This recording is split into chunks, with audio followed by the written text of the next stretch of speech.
সবাইকে ঈদ মোবারক। কেমন আছেন সবাই? আশা করি সবাই ভালো আছেন। তো সবাই যখন ঘুরতে অনেক ব্যস্ততার মধ্যে থাকে আর আমি হচ্ছি রান্নাবান্না করতে অনেক ব্যস্ত থাকি। কারণ আমার আসলে রান্না করতে একটু ভালো লাগে। আর বাইরে যে গরম, আসলে বাইরে ঘুরতেও যেতে মন চাচ্ছে না।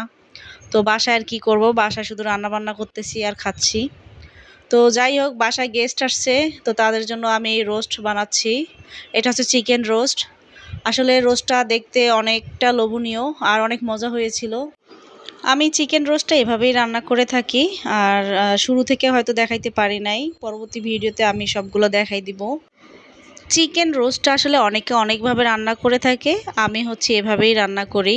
আর আমার এভাবে রান্না করতে অনেক ভালো লাগে। আর এভাবে রান্না করলে হয় অনেক মজা হয়, আর খেতে অনেক দারুণ লাগে। অনেক মজা হয়েছিল চিকেন রোস্টটা। আর যার যার খেতে মন চায় অবশ্যই রান্না করে এভাবে খাবেন, খেলে অনেক ভাল লাগবে। তো আমার ফাইনালি হচ্ছে চিকেন রোস্টটা হয়ে গেছে।